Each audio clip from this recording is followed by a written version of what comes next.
started. Thank everybody for joining us today.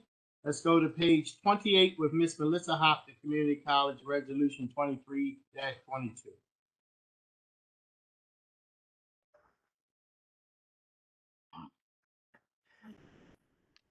Hello, Council. Hello. I apologize. I didn't know I was going to be first. I was. I had to get my jacket back on. I'm sorry. It's all right. So today we present to you a resolution to increase to allow us to expend additional non-local funds totaling a little over $22.3 million. This is funding from the last stimulus bill, the American Recovery Act, that we did not know when the budget was approved last year that we are spending this year. We will use these funds for both COVID testing and safety supplies, but most of it will be allocated for student awards and scholarships. Okay. Thank you very much. Any questions or comments? Hearing none, thank you. We'll move on to Ms. DeAndrea Walker. Good afternoon, Mr. Chairman and members of the council. Today, we're introducing Resolution 2422, which amends the Baltimore County Water Supply and Sewage Plan. The amendments to the plan are made annually and on an emergency basis in accordance with the executive orders of April 11, 1990 and July 22nd, 2003, as well as August 28, 2009. On July 15th, in particular, the planning board did advertise a public hearing and took requests associated with the amendments to this plan and reported the results of the hearing to the county executive. The DEPS as well as the planning board also reviewed this amendment that came into play. Upon county council approval, the amendments to the plan will be submitted to the Maryland Department of Environment, which then will have 90 days to act on the amendments. If approved, the amendments will become part of our regulatory plan. The specific requested amendments to this plan is at 633 Earls Road. Its current designation is W5, 6, and 7, S-5, 6, and 7, and the proposed designation is W-3S-3. This resolution will take effect on the date of passage by council if approved. I'll take any questions you may have. Questions, comments from the members? I have a question. Great, Councilman Marks. So there have been a number of agencies that have reviewed this. And Director Walker, can you explain why you're recommending this in a nutshell? Well, it's a good addition to add the water and sewer to this designation. And we went through a review here in our utilities department, and they don't see any concerns with adding the connection. Okay. And my understanding is that DEPS also recommended this. Is Mr. Likens on the call? I don't see him on the call, but he also does a review as well. Okay. The Department of Planning staff recommended that there be no changes, though. Is Mr. Lafferty on the call? I don't see Mr. Lafferty on the call. It was forwarded to the county executive from the department, from the planning board. Okay. Okay, very good. When would I'm just curious, when would you begin cycle 40 requests? We're on cycle 39. When would cycle 40 begin?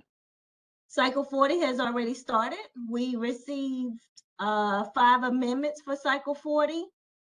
I anticipate taking cycle 40 to the planning board think the second week in June, probably to be on the agenda for June 16th. Okay. Okay, I don't have any more questions. Thank you. Mr. Chairman? Mr. Chairman? Yes, Councilwoman Bevins, I couldn't unmute it. Do we have any speakers signed up for this particular issue? Yes. Okay, I'll save my comments for after the speakers, if that's okay with you.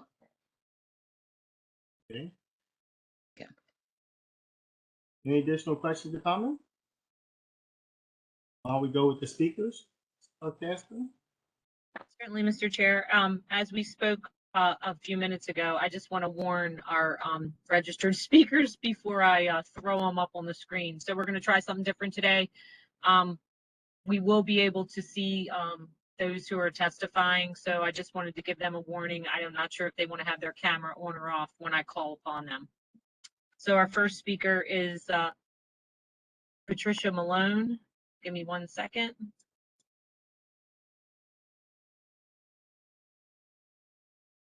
Ms. Malone?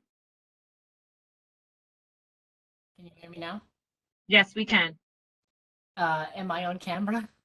You are a panelist, but if you have your camera off, we will not be able to see you. That's totally up to you. Well, I can turn the camera on. I just don't have a jacket on. I apologize. I didn't know I would be on video. So, good afternoon, members of the council. My name is Patricia Malone. I'm here representing BC Middle River LLC, which is an entity that includes the property owner and the development partner, Chesapeake Real Estate Group, for the Lafarge Quarry. Resolution 2422, as you heard Ms. Walker explain, is to amend the Master Water and Sewer Plan to change the designations for the Lafarge Quarry to allow for the extension of public water and sewer service to the property. Currently, the property is designated either as no planned service or future service in excess of 6 years out. During Amendment Cycle 39, the property owner requested that these designations be changed to allow for service to the property. As you mentioned, the Department of Public Works and Transportation recommended that the water be extended. Environmental Protection recommended that both water and sewer be extended. The Planning Board recommended both be extended to the property. The requested amendment is consistent with the vast majority of the properties being located within the URDL. It's consistent with the property's location within the Metropolitan District, which is the designation where public water and sewer service may be made available. It's also consistent with the Master Plan 2020. In that plan, it referenced this property as being one of the last remaining development opportunities in eastern Baltimore County. It's also consistent with the property's location within the Chesapeake Enterprise Zone. This is a zone that's designed to encourage business investment in the area. So after 75 years of sand and gravel mining, the client is ready to move forward on the next phase with the property. And this phase includes completing reclamation of the property and preparing the property for redevelopment. To that end, the client has filed a PUD application for an industrial and office park. That proposal includes the proposed donation of over 200 acres of the property to Baltimore County. But whether or not this exact proposal goes forward or not, public water and sewer should be made available to this property.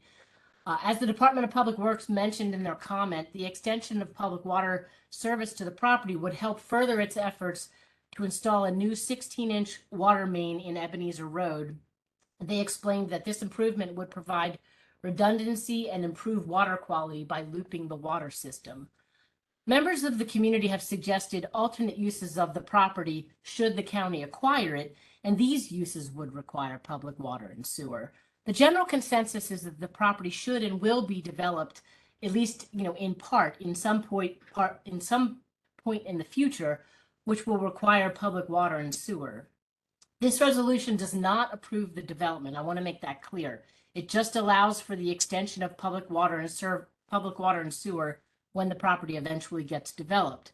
Certain members of the community are advocating for waiting to make any decisions about the property's future. Until when are we waiting? That's a good question. The goalpost is always changing. First, it was till after the 2020 CZMP. Then it was wait until the work group has concluded their efforts. Now it's wait until after the Master Plan 2030 comes out. It is clear that these are simply delay tactics to postpone development of the property. From the owner's perspective, the future of the property has already been delayed long enough. I would urge you to vote in favor of the resolution 2422 for the reasons that I have explained. Thank you. Thank you, Ms. Malone. Any additional speakers, Mr. Castro? Yes, Mr. Chair. We have one other speaker, and that would be Chris Mudd.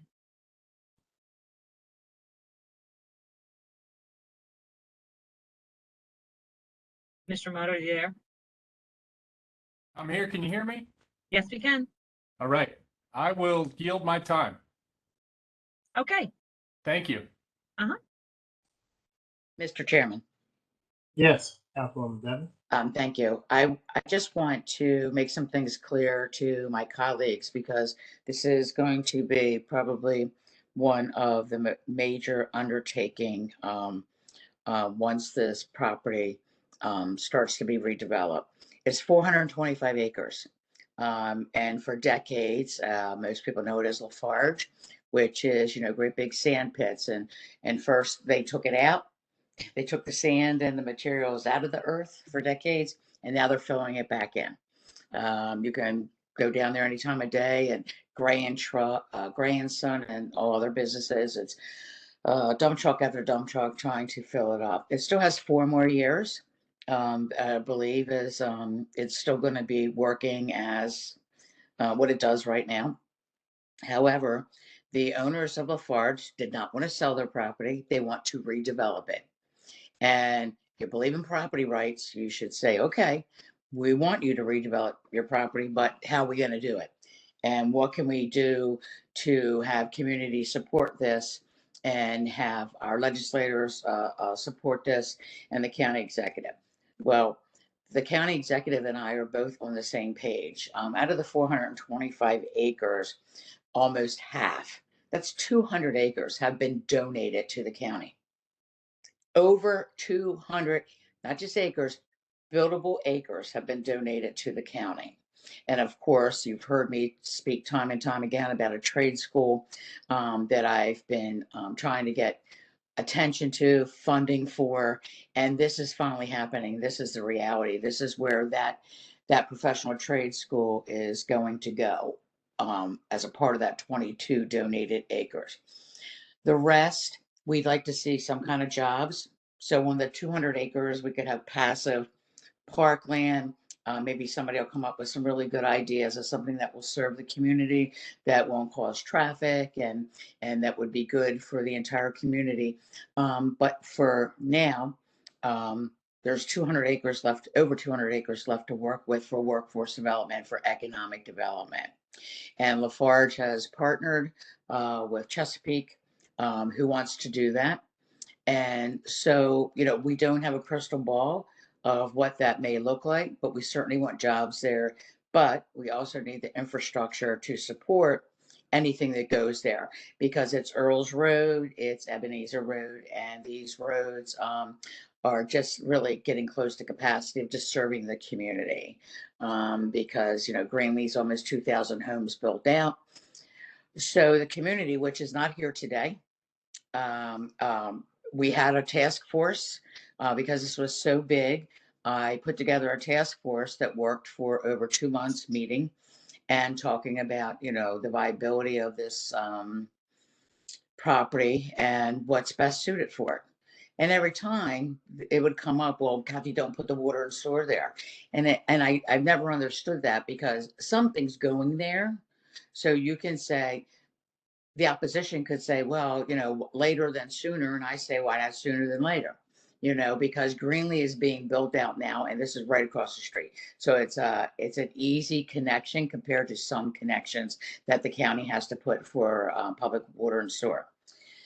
Secondly, I just want to say that it is RC8, and you may, especially Izzy, being a planner, in his past life, he may say, Kathy, water and sewer and RC8, that doesn't make sense. Well, anybody that's been paying attention to this particular development and this issue will tell you, and it's recorded many different ways and many different meetings, that I said the RC8 was a holding place. That I was never putting the RC8 on it to actually have it RC8 so nothing could be built there. I did that to calm the community down because they were so afraid that things were going to snowball and something was going to happen there and they wouldn't be a part of the process. So I put the task force together, and I also wanted to calm the community down. And it's in the record that I said I would either legislate this property or we would do a PUD. That's on record as well. And it does look like we're going to be moving forward with a PUD resolution very soon. So this is actually a redevelopment of 425 acres that have already existed. And all the, I'll call them the main characters, are all working together in that area. You know, they don't want trucks in a certain area. They want to make sure, you know, things are done in a specific way. And I'm all on board for that. Listen, I'm not running again. I'm retiring in December, but that does not mean that this is not important to me. And it's important to me, and I'm sticking to my guns on this. And it's important because that trade school is going there. And Dr. Kurtenitis and I actually have a meeting, I think the end of this week or the beginning of the next week, to talk about what's going to be offered there and how that would pertain to classes at CCBC. And, you know, starting out in high school with certification of one thing, let's say working on boats, working on motors of boats, which no one teaches that in Baltimore County. We teach students to work on cars. We teach them to do electricity, carpenters, all that, but no one has any curriculum for working on boats. We would also like to have a curriculum there that would have something to do with the 200 miles of waterfront that are so precious to Baltimore County, and marine biology and how that is affecting, and how just everything is affecting our waterways, right down to the midges. So these are all things that are very important, plus the farming that we still have primarily in the 6th and 7th and 3rd district. And I don't know, maybe we want to teach people, you know, it's very scientific farming now. And maybe we want to have students learn about that and carry on that as a career. So this has been very thought out, and it's 425 acres. And I think a nice mix of 200 acres donated to the county, a professional trade school, and some type of jobs there, as long as they work out the infrastructure issues. This is a win-win. So I would really like to have the support of the council for the vote next week to extend that water and sewer to the Lafarge property as we know it now. Thank you. Okay, Councilwoman Bennett. Well, second, I tell you, I did not, you know, obviously I was not as intimately involved in this as you, but I certainly have been paying attention and hearing you talk about it.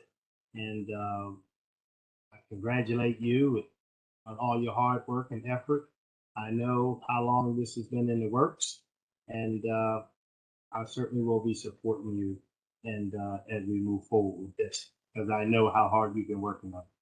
Well, I appreciate that. You know, initially, we had land secured across the street, and we still have donated land across the street, but due to wetlands, underground streams, things like that, the proximity to the waterfront, it was just a dream. It's never going to become a reality, but that land can become something else for the county. That's still there. It's still banked. So geez, where do you get land, you know, right across the street and over 200 acres? And I just want to remind folks that aren't familiar with the area, when you hear communities and hear people talk about open space, and I know it's very important to the county executive to have green space. I just want you to know, if you, and maybe I'll do an aerial for you before the council meeting, but if you did an aerial of this Lafarge property within 1 mile, we have Gunpowder State Park, which is over 400 and some acres. Adjacent to Gunpowder State Park. We have Marshy Point Nature Center, which is a Baltimore County park, which is, I think, close to 400 acres. And then adjacent to that, we have Eastern Regional Park, which is a Baltimore County park, which is, I don't know, 300, 400 acres. We're not lacking parkland in that area. And most homes on Ebenezer Road and Bird River Road and in Chase are not on 19-foot lots, 30-foot lots, 50-foot lots. They're on from 100-foot lots to acres for their yards. Okay. They don't need to go to park. They got everything in their backyard. So we're not lacking parkland here. So that's why I said, no, it's never going to be 425 acres of parkland, but to have 200 acres donated is just huge. Absolutely. I do believe we may have another speaker that we missed. Chris? Yes, Mr. Chair, I'm going to call on Dave Conrad. It looks like Mr. Conrad is on by phone, so I'm not going to make him a panelist. I'm just going to unmute him, just Okay. so he can testify for his 3 minutes.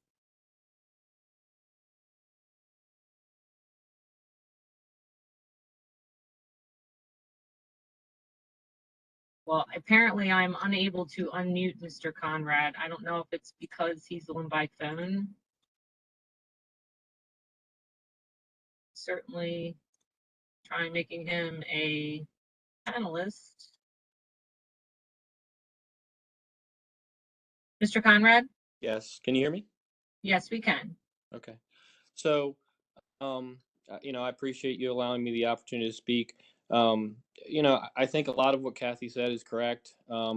In some ways, I agree with her on some things. She has worked hard on this. I know she's really put forward a lot of information on the school, and really tried to get something there for the community. So, my main concern here is basically just that. The things that we're talking about when we're talking about the Lafarge property, yes, when we read through the things that are put through here, there you can look at it, you can say there's an opportunity, there's a reason why we could put water and sewer over there. But the water and sewer is essentially what designates or allows what kind of started this process on the PUD that we're looking there now. Now, the PUD may be the best thing for the community, but without that water and sewer, the PUD isn't really a viable option. So by letting that, even though Ms. Malone said that the water and sewer is just the water and sewer, and it's not something that also allows for the development, it does play an integral part in what development can happen and when. We're also talking about, I don't know how Kathy feels on it, or Miss Bevins, I should say. I'm sorry, I'm too informal here. But Councilwoman Bevins, I don't know how she feels on it, but Miss Malone seemed to be of the understanding that these processes were just delay tactics. She's welcome to that opinion, but my feeling is that as we went through this process, the zoning was changed. Kathy's accurate. She did say that that was how she felt, as this was a placeholder. However, the community didn't necessarily feel the same way, and that's okay. But we're coming from different places here. So I think that if we're going to put water and sewer over there and we're going to allow that to go through, I just want to have a good reason for it, and I want it to be something that the community supports. Right now, we've got the 2030 master plan coming out. Yes, you can say that that's a delay tactic if you look at it from one way, but you could also look at it to say all of the information that we pulled from the 2020 master plan that supports the huge development that they've quoted in the resolution that you have before you didn't include any of the stuff at 43, any of the Crossroads project. None of that was part of the 2020 master plan. And the 2020 master plan also supported heavy east-west connections between Earls Road and 43. That's not to say, again, that none of these things can happen. It's just things have changed significantly in this amount of time. So I just think before we just go ahead and let this water and sewer come through, we need to understand how it's going to change the surrounding area. And I think that there's, in my mind, just personally, there's not a rush to do this, only because I say we've got the 2030 master plan coming out. A lot of time and money that you guys have spent, we've spent, everyone's involved in to get that coming out. I think it's a tool that we should use. Steve Lafferty's not on, but planning recommended no change to the water and sewer during this process. he may have changed his mind. They may feel differently now. But I just think these are all things that are coming up. We're going to have the CZMP coming up next summer starting as well. We're going to have to do a zoning change on it anyway. And if Kathy wants to do it with a PUD, Miss Bevins wants to do it with a PUD or an amendment change, that's her prerogative. However, I would prefer to see the water and sewer. It comes up every year. I would prefer to see that something that is followed after we get more information on what is currently happening with the property. And it's a lot of moving pieces. So I understand Miss Bevins is on her way out and she's trying to follow through on some of the things that she wants to do. Personally, I just don't feel that the water and sewer is the best opportunity and the best thing that we need to do right now for the Lafarge property. And I say that with all the respect for Kathy and all the appreciation for what she's tried to do with the trade school. I appreciate those comments. I appreciate those comments. And I would like to, and thank you for showing up today and having them. And this isn't a back and forth between me and you. These are just comments that I would like to now add additionally, since you spoke. I denied access to the water and sewer for, I believe, 2 years. Somebody can check the record there, maybe my staff or planning. And I said no. And the reason I said no was, and at the time, you need to know with the 2020 master plan called for mixed use development for Lafarge. It did. But what's happened is Greenlee was never supposed to be. Greenlee was supposed to be businesses up and down Route 43. Route 43 was dubbed the road to opportunity. I was there for the ribbon cutting in the Smith administration, and it was funded by both state and county funding. And it wasn't a shortcut just to get from Middle River to Towson.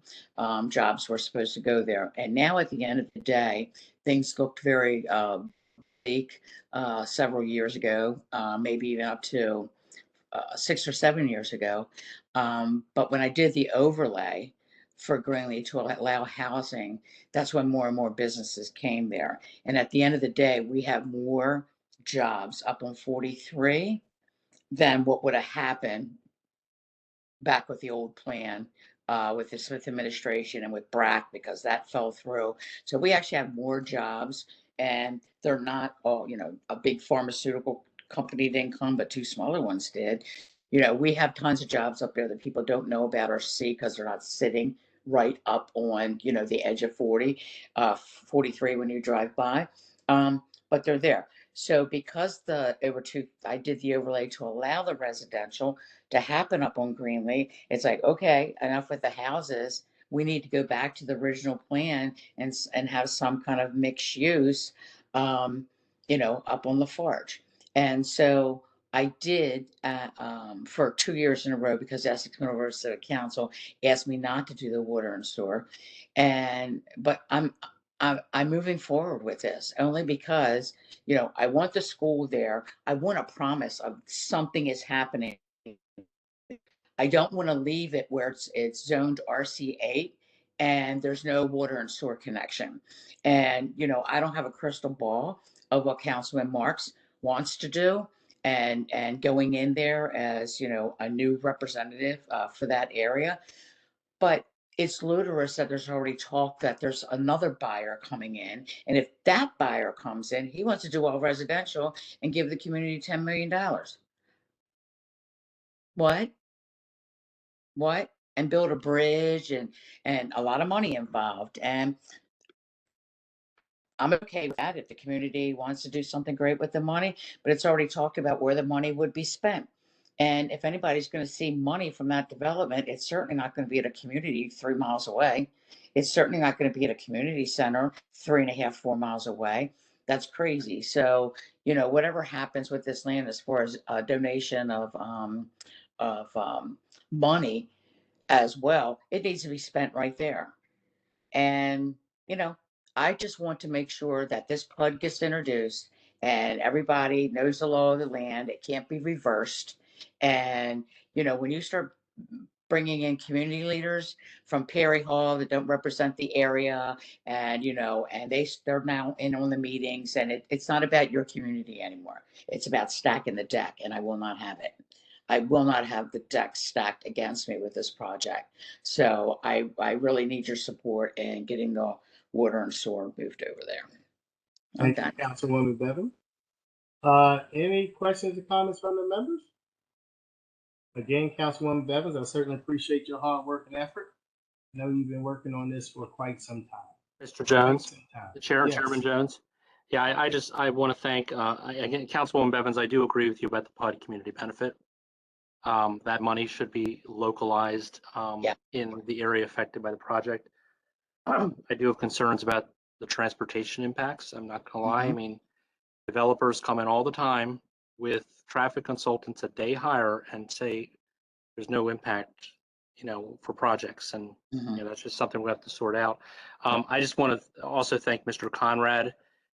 Dave, you always are very methodical, and I found you to be very moderate in your approach. And I want to thank you for testifying today. Yeah, for sure. For sure. Thanks, Okay. Mars. Thank you, Thank you. everyone. Now, I guess we'll move on to page 8. Which went left?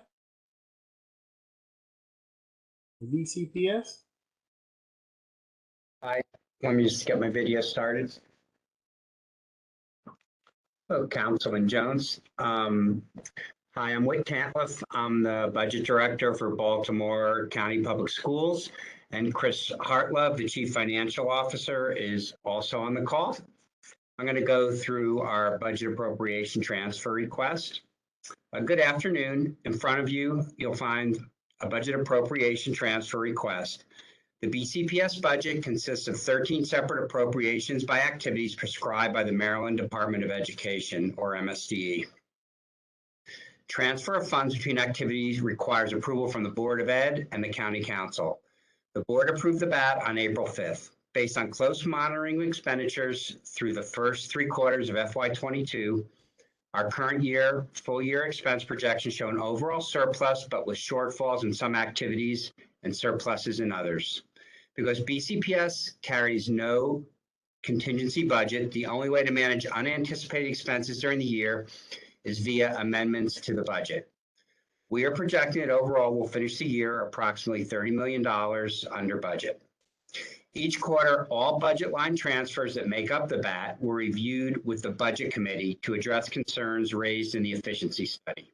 Additionally, the BAT contains several new requests that are contingent on County Council BAT approval to make funds available for these purchases.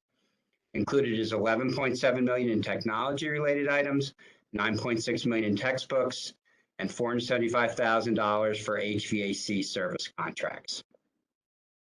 Available funds of $12.6 million are coming from Activity 3, instructional salaries due to salary savings due to vacancies in a challenging hiring environment. $6 million can be transferred from Activity 6, special education due to position vacancies. $5.5 million is coming from Activity 9, student transportation, and will reallocate salary savings from vacancies. And $8.7 million is available to transfer from Activity 12, fixed charges due to fringe benefits associated with vacancies. A transfer of $10.6 million into Activity 1 administration will provide funds for prepayment of technology equipment financing for the BCPS firewall, $4.5 million, and high school network and telecommunications upgrades of $1.5 million. Prepayment of software license fees, $4.5 million. Technology for food services, $767,000. Technology for transportation and technology for facilities, $486,000, offset by savings and salaries of $1.3 million. A requested transfer of $15.7 million into Activity 4, instructional textbooks and supplies, will provide funds required for the purchase of FY23 textbooks, $9.6 million, and digital content, $1.4 million. The purchase of digital display boards for classrooms, $3 million, and principals reallocation of per pupil operating budgets, $1.8 million. A transfer of $6.6 million into Activity 11, maintenance of plant, will provide funds required for maintenance service contracts, $4.9 million, emergency chiller replacement at Deer Park Middle School, $806,000, and finally bottled water in schools of $900,000. We'll now be happy to take any questions you may have. Any questions or comments from the members? Mr. Chairman? Yes, Councilman Mark? Well, when I asked Dr. Williams what we were doing with all the money from not hiring teachers, I guess we see where it's going, right? It's going for things like this. There's just so much to digest here. You know, I get a little frustrated. I've been trying to get a digital sign put at Joppa View Elementary School for 3 or 4 years. We got money to do it, and from a community benefit package, and the price keeps going up and up and up, and then we get a bat for millions and millions of dollars for new textbooks and administration and license fees and all this stuff. It's a lot to absorb. That's all. And where is this digital sign? Joppa View Elementary School. We were able to get money from the developer of the Perry Hill Station project, and the money, the amount of that sign keeps going up and up and up. I think it's $60,000 now to install a digital sign at a school. And yet, Can we get this taken care of before we vote on this back next week? I would love to get it taken care of, but you know, it's just the amount of money that we are asked to approve for all these items. It just blows my mind sometimes. That's all. We certainly can follow up on the sign. And Yeah, I would appreciate that, because I'm very frustrated, because I went ahead and worked with in a plan unit development, and we got the money, and it's kind of been stuck there in limbo. So I would appreciate your help. Thank you. Mr. Chair. Yes, Councilman Crandall? So I'm going to concur with my colleague, Councilman Marks, in that this is a lot to absorb. This is millions and millions of dollars. I just have to question, we're being asked to do a bat to give the administration almost $10.6 million. And we're taking half of that, just about half of that, from 3509 Student Transportation Services, when we can't get kids on buses and get them to school on time. So I'm wondering, like, why are we taking a transfer of $5.5 million from Student Transportation Services, giving it to the administration? And I understand that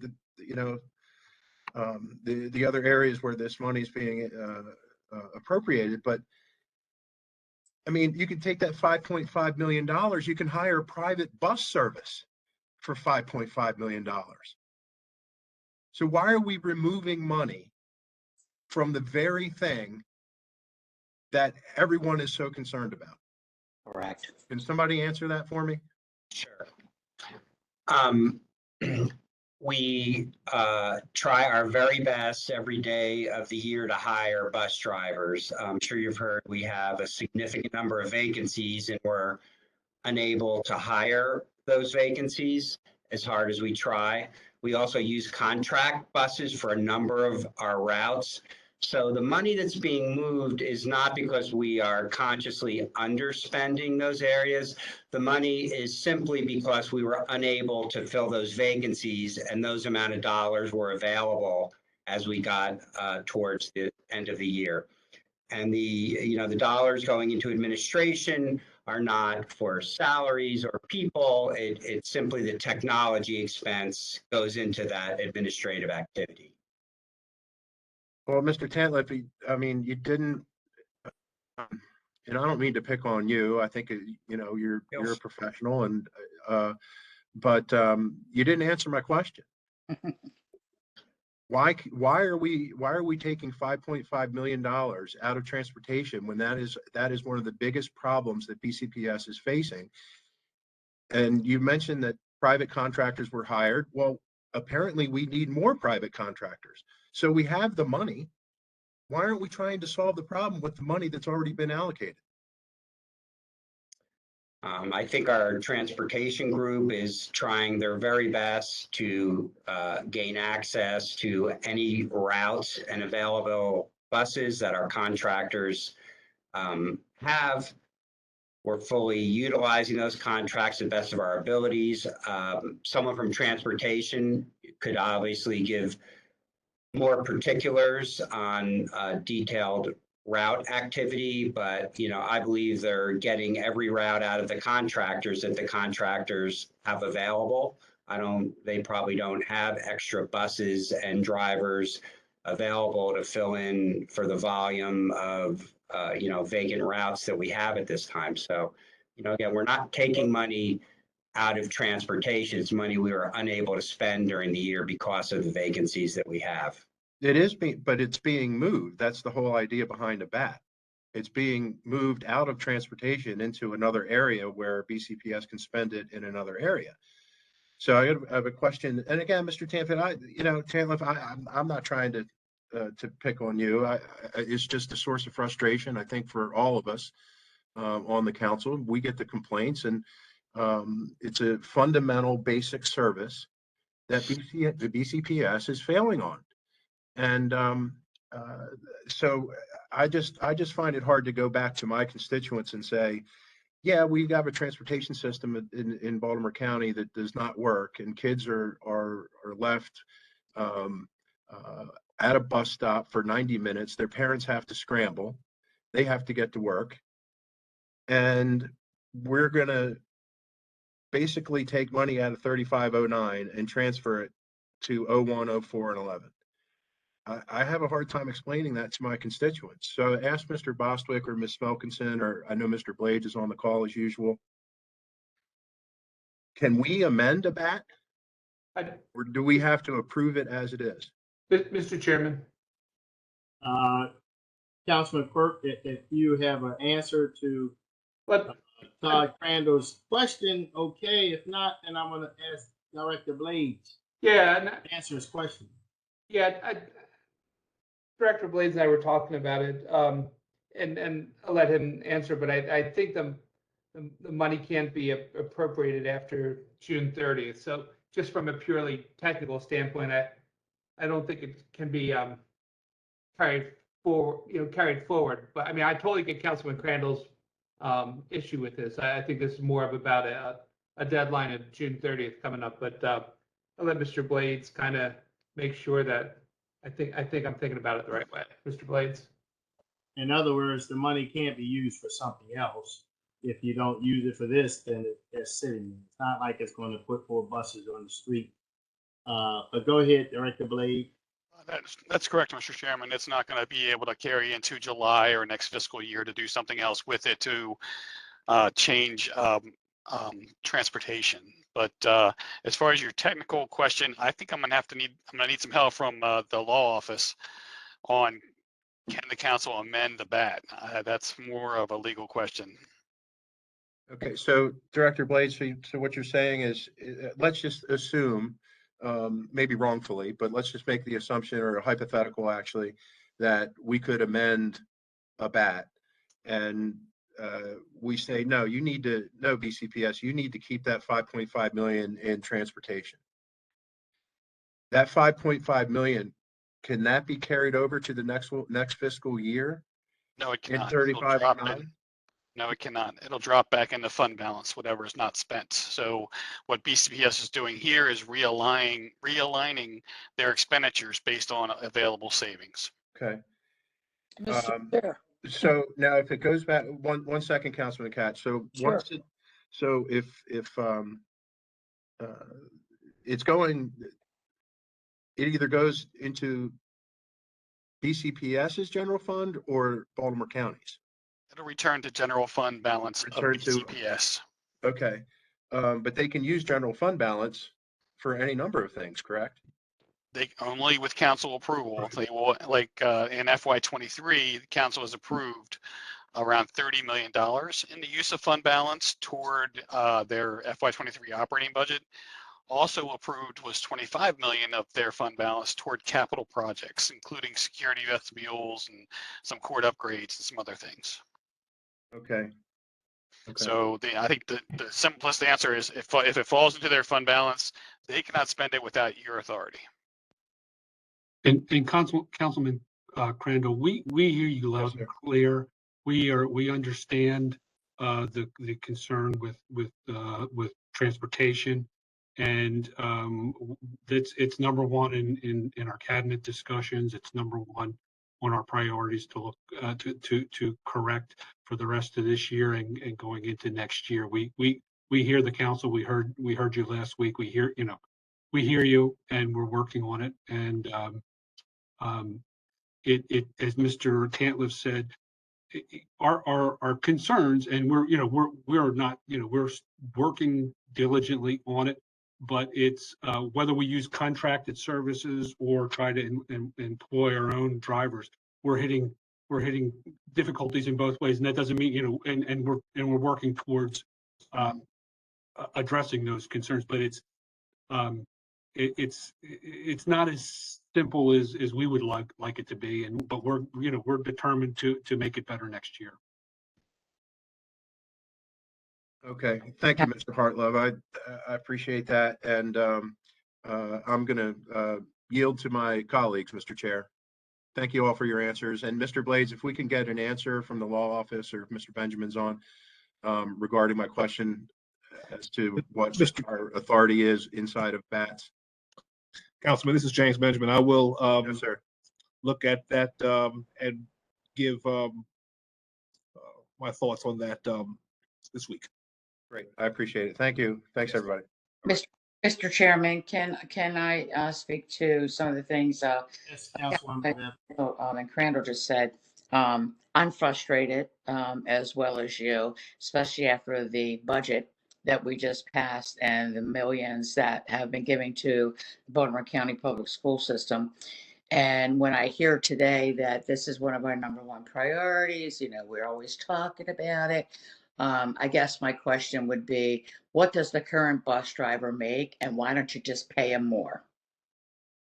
Why don't you just pay them a living wage, give them some type of incentive, and get these positions filled? Because we are going to start out in September again, or August, with a horrific issue of the same thing we've been dealing with all year. Is, kids being picked up late, kids never getting there, frantic parents. And then there are parents that now everybody wants to pick their kids up because they're so afraid. The kid, David Morris, can contest to Honeygold Boulevard backs up over 1.5 miles with parents picking up kids. The same thing happens down at Vincent Farm. There's so many parents now, if they're able, they're picking their kids up and dropping them off because they're so afraid they're going to be left on the side of the road, 2 hours early or 2 hours late. So I just don't understand. Sometimes you just gotta bite the bullet, man, and give an increase in the wage. And I know Chairman Jones feels the same way. Give them a living wage, something that they can be proud of, and get these positions filled in the buses. And secondly, I'd like to say, well, colleagues, we could be a big fat no on this on Monday. Okay, how about we just be a big fat no? How about that? Because, we had 19, 20, 21, 22 people slaughtered last week in a school. And I'm like, I wonder what our schools are doing. Oh, we really up security. Yeah, well, go to Golden Ring Middle School and tell me how you've upgraded security there. Because I could walk in that school, since the office is on the northeast side of the building on the second floor, and the entrance to the back of the building on Kenwood Avenue. I could get buzzed in there and take out the whole gymnasium before you can dial 911. So how about you fix that first, and then maybe we'll be a yes here, because I am sick and tired. And it didn't start with you. It started with Dallas Dance, of hearing what the school system needs and the money that we provide the school system from the taxpayers. And every day we're still dealing with security issues, bus issues. Get it together. Find new leadership. Do something to make this work. Well, let me just add that it's my understanding that the bus drivers are in the middle of negotiations and are about to sign a contract that they feel very comfortable with, that they're going to that's going to result in substantial raises, as I understand it. I know that contract has been in the works for a while. Chairman Jones, substantial isn't good enough anymore. How about fix it for all the students? How about fix it? How about overcrowding on the bus? First, we dealt with that. That never got fixed. And now it's just, is my kid going to be dropped off? I'm with you. So why do we keep giving the school system more and more and more money and let them come back and ask for bats? Why don't we just say, no, you fix the current issues, and then you can come back and see us. Don't we do that with agencies all day long? Don't we argue with agencies all day long, during budget hearings about you need to do this, you need to do that, you need to have more hires, you need to do this, and we're constantly on them. The county executive tries to fill those positions, but we can't do that. We're at the mercy of the school system. I feel like this with Baltimore City. I feel like I'm at the mercy of Baltimore City when I'm trying to get a water main break fixed. It's like you hold your breath, you hope it happens, and it usually doesn't. I'm just really frustrated with it. And these senseless murders of our children have just escalated me into thinking, I don't think we've done one damn thing different since that shooting as far as security. We've got resource officers at the schools already, obviously, I mean, what else are we supposed to, how else do we beef that up? Where was the meeting? Who was involved? I don't remember an emergency school board meeting on, we're calling an emergency school board meeting to figure out how we do this so this doesn't happen in Baltimore County. Or did I miss that? Because I've been out of the loop a little bit, but that should have been the first thing on the agenda with the school board. How are we going to fix this? And I'm just frankly sick of talking about the school bus issue. It's been all year. It has been all year. And the only reason we weren't talking about it 2 years before is because of the pandemic. Or we've been talking about it for 3 solid years. Can someone remind me how many billion went over to the school system? Anybody want to shout it out? I mean, for God's sake, it's 52% of every dollar, and we're running the county on the rest. I just put in the Councilwoman Bevins, to your point, I just put in the chat the message I got at 3 o'clock. 6 buses from Perry Hill Middle School late. 6. It's 5 o'clock. 6 buses. It's 5 o'clock. Yeah, Councilman Quirk.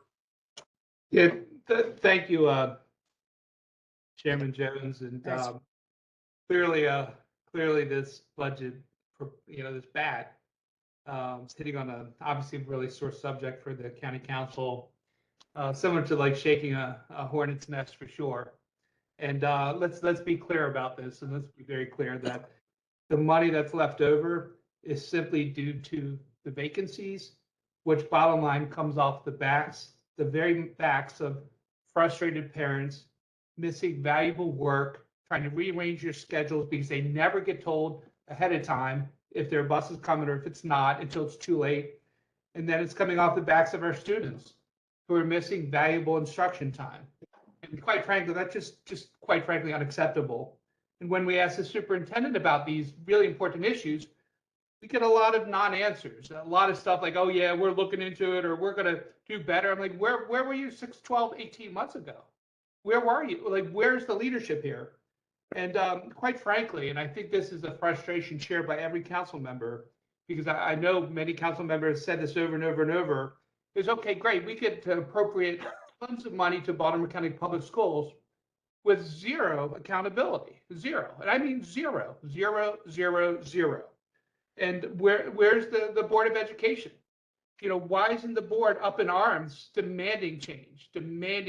Why do the county council continually feel like our concerns are falling on completely deaf ears, very respectfully said? And then why do some counties have no issues with buses? Or why are some counties doing so much better than we are? Because I don't think we could be worse. I give Baltimore County a complete failing grade on this issue.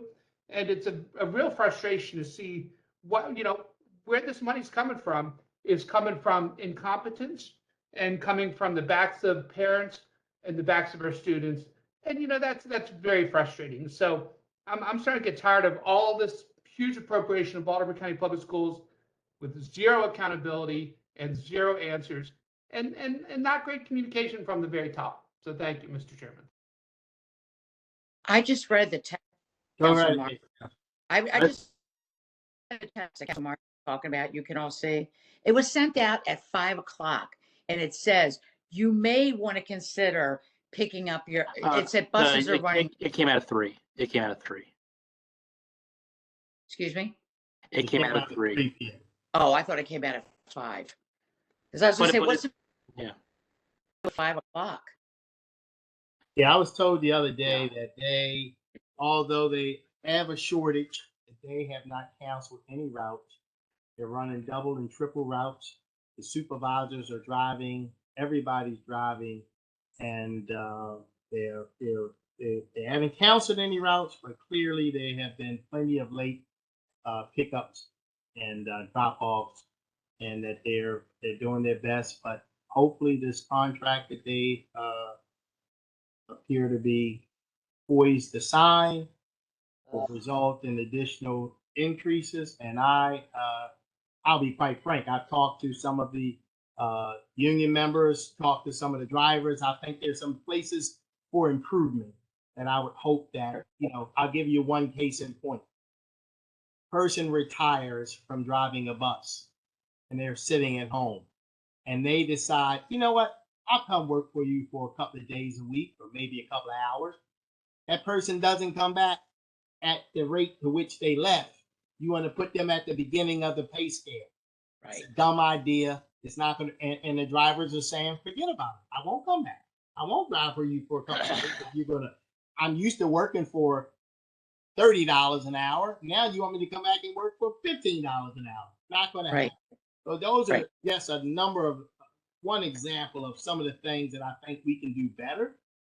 And I think that we there's a lot of issues. I heard a lot of issues that we're going to be working on, and with the school system and a lot of excuses. You can fix these things. Excuses. Well, the only thing I can say is we are appreciative of the funding that we've received. We're going to try to do our best with it.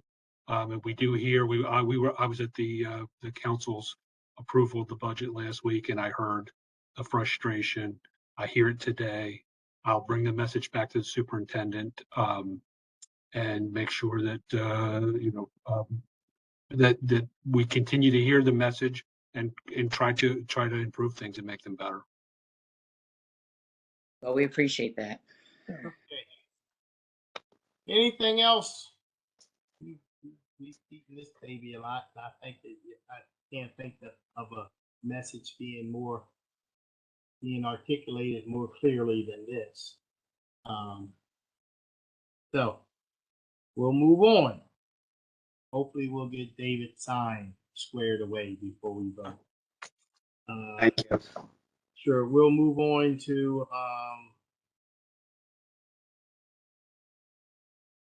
Miss Ashley Myers, Wallace Montgomery and Associates LLP. Thank you, Mr. Chairman and members of the council. Today, the administration is requesting approval of a contract with Wallace Montgomery and Associates to provide on-call grant writing services to various departments in the county. County offices in need of grant writing or seeking services would engage Wallace Montgomery and provide payment as needed through that office's budget for services rendered. The county has had a long-standing need for grant writing services, and strategic pursuit of grant funding has been deemed a priority by this administration, particularly with the additional federal funding opportunities available to local jurisdictions in the wake of the pandemic. The federal government announced $973 billion over the next 5 years be made available for investments in infrastructure through the bipartisan infrastructure law, of which $550 billion is dedicated for brand new investments at the state and local levels through competitive programs. So this is more critical than ever. And the county received 4 responses to a request for proposals for the on-call grant writing services. And after evaluation, the county has chosen to move forward with Wallace Montgomery and Associates. Okay, thank you very much, Ms. Meyer. Any questions or comments from the members? Clearly, we can agree that grant writing is important, and We need somebody dedicated that can go after those grants. Because everybody else is all hands on deck. Mr. Chair, Slip through our fingers. Yes. I do have a question. Is Wallace Montgomery an engineering firm? They are an engineering firm. They did respond to the RFP with an outline of the grant seeking and grant writing capabilities that they can provide. So are they're the grants that they're looking for, they're infrastructure grants? So they would be looking for grants based on whichever department needs their assistance. But since we are going after so many infrastructure grants with the federal dollars being made available, their services seemed particularly relevant. Okay, thank you. Okay. Moving right along. Director Blades, we'll go to page 12. Thank you, Ms. Meyer. Legal Papers, Inc. Yeah. Thank you, Mr. Chair. Good afternoon. Good afternoon, members of council. The administration is requesting approval of a contract with Legal Papers Incorporated to provide process server services to serve writs of summonses, and other legal documents as required by the county. The contract begins with council approval and continues for 1 year. The contract will renew for 4 additional 1-year periods with the option to extend an additional 120 days. The total compensation under the entire contract term may not exceed $628,000. Thank you. Any questions or comments? Hearing none, go ahead, Director Blades. We'll move to page 15. Amendment to contract manufacturers and traders. Okay. Thank you, Mr. Chairman. The administration is requesting an amendment to our contract with M&T Bank. M&T provides all of our banking services. As a result of the county's transition to Workday, we have identified the need to use commonly used industry format for exchanging data. It's known as BAI2 format. The amendment adds the formatting to our contract. The amendment does not alter the term, nor does it increase the estimated compensation. Any questions or comments? Thank you, Director Blade. We'll move on to page 18. Mr. Terry Hickey. Good afternoon, Mr. Chair, members of the council. Hope everybody had a good long weekend. I am here today on behalf of the administration requesting approval of a contract with Maryland Consumer Rights Coalition, Inc. to provide fair housing services that would include outreach, training, testing, complaint, referral of investigations, and tenant landlord services throughout the county. The contract would commence July 1st of 2022, would continue for 1 year, and will renew automatically for 5 additional 1-year periods with an option to extend.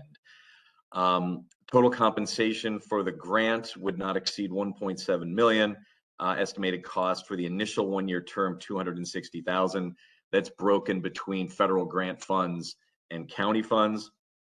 And just for additional background information, as a federal community development block grant recipient, the county is obligated to pursue furthering fair housing through opportunities such as this. The funding of this activity is also one of the terms of the agreement of the 2016 VCA. So this is replacing an expiring contract with a new term. And I'm glad to take any questions. Any questions, comments from the members? Thank you very much, Mr. Hickey. We'll move on to page 22, Ms. Deb Shingle. Ms. Deb Shingle. Good evening, Council Chair and members of the Council. I have 3 contracts. I'll present them one at a time and take questions after each one of them. Thank you for your time this evening. The administration is requesting an approval of a contract for American Testing and Inspection Services, LLC.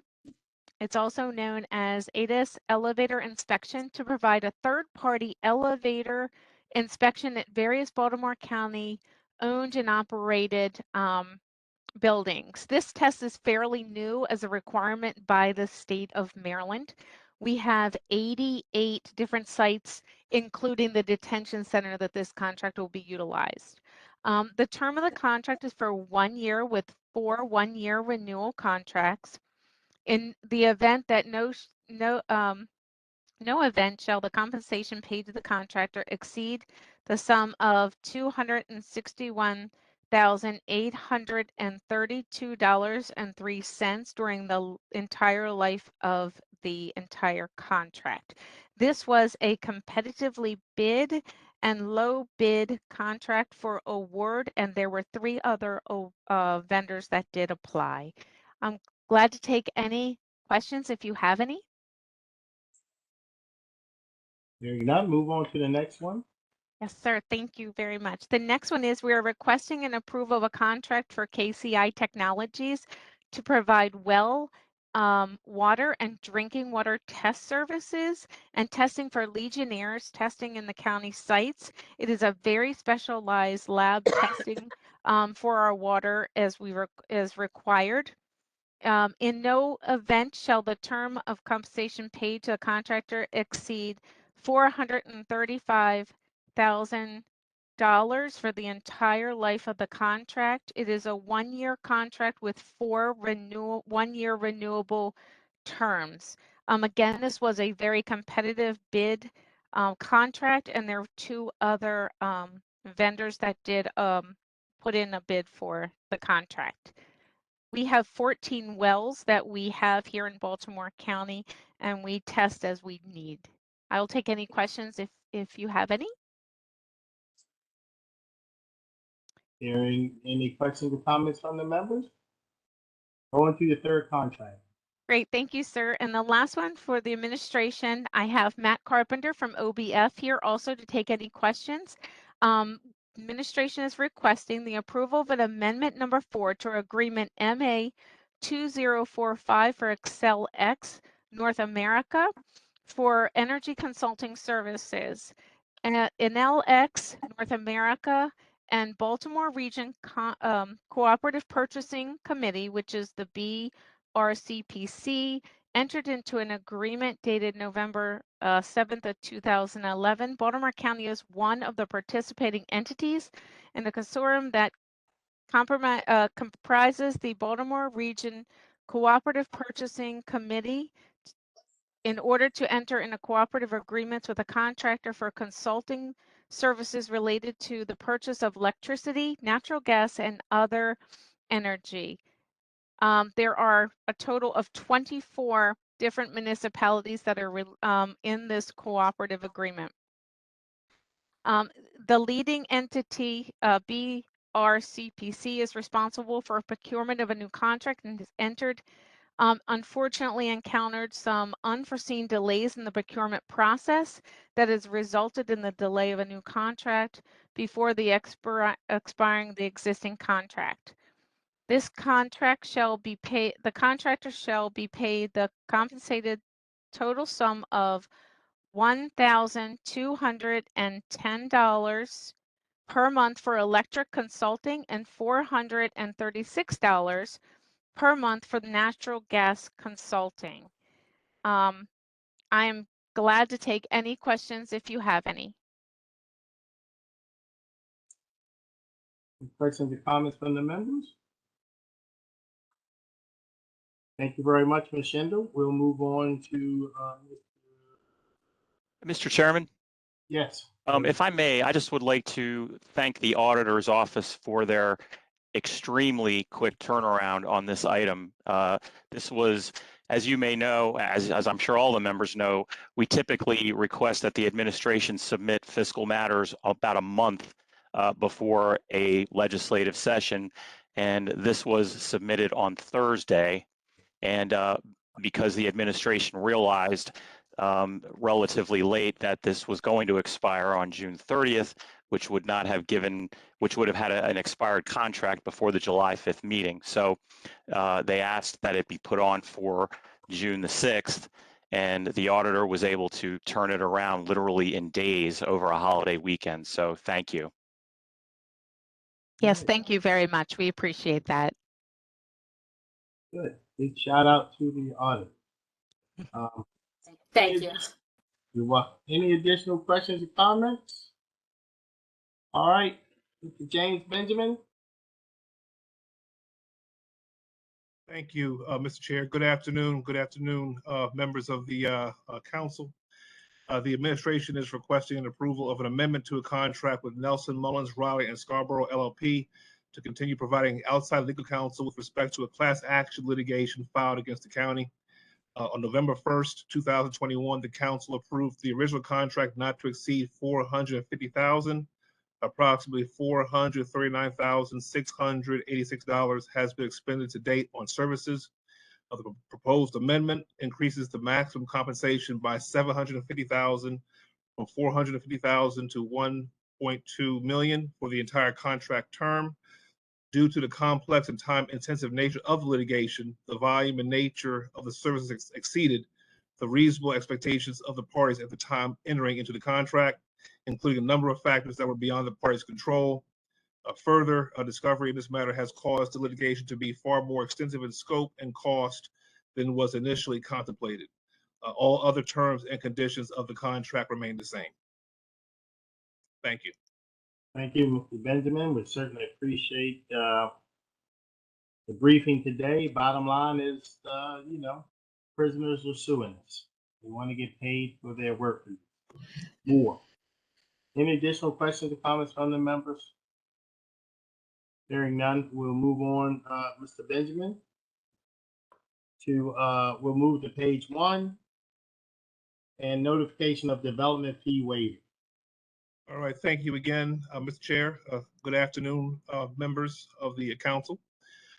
Bill 41-22 establishes a new notification requirement before development fee waiver requests may be granted. Under the current law, if a fee is authorized by the code, but the amount of the fee is not established by the code, the county administrative officer may establish the amount of fees to be charged for any function of a county agency. Inherent in the ability to establish the amount of fees, the county administrative officer may also waive the amount of fees if the fee amount is not established in the code. This bill would require the county administrative officer to provide the county council a 14-day letter notifying the council of any requests for a waiver of the amount of any development fee, except a development impact fee may not be waived. And the reason why is because development impact fee, the reason why it would be excluded is because any such request must be presented to the county council, as that fee amount has been established in the code. So under this bill, members of the county council would have 14 days after receiving notice of the request for fee waiver to request in writing that the fee waiver request be scheduled for consideration at a legislative meeting. And if no council member would make a request, then the county administrative officer may approve the fee waiver request. I'm not sure if Madam CAO would have any additional comment or perspective, but if she does, Mr. Chair, I would respectfully request that she be allowed to say a few words. Any questions or comments? I don't see Ms. Rogers. I'm here. Here you are. Are you interested in saying anything in this regard? Yes, sir, Mr. Chair. I just wanted to give a tiny bit of background on why we are presenting this proposed legislation for your consideration. You may recall that the Inspector General presented a report that suggested that we were supposed to notify the council of a fee waiver. Prior to that, we had done our due diligence, and it was the case that we were not required to notify you.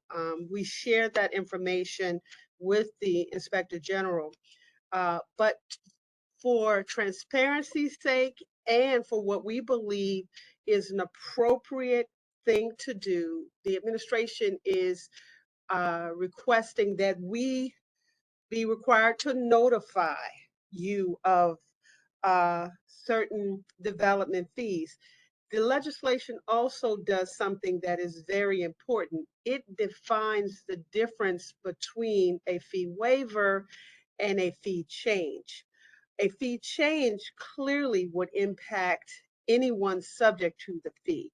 A fee waiver, of course, is limited to an individual requesting the fee. And this was something that was not clear in the current code.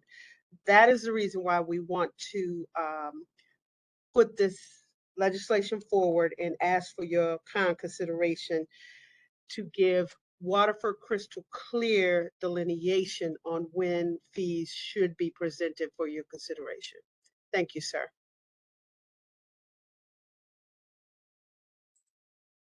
I think you're on mute, Mr. Chair.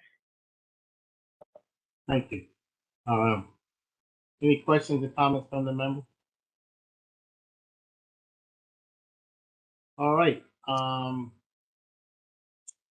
Move on to Director Blade. Thank you, Mr. Chair.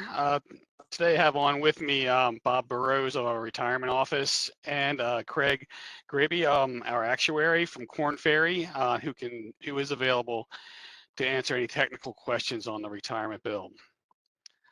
Today, the administration is requesting changes to the employment retirement system. The proposed retirement bill accomplishes the following. It establishes a retirement plan B backdrop for sworn firefighters hired on or after July 1st, 2007, and requires them to contribute an additional 0.78% of base pay. The drop is a look back for 3 years and includes the drop benefit as a member retired 3 years prior.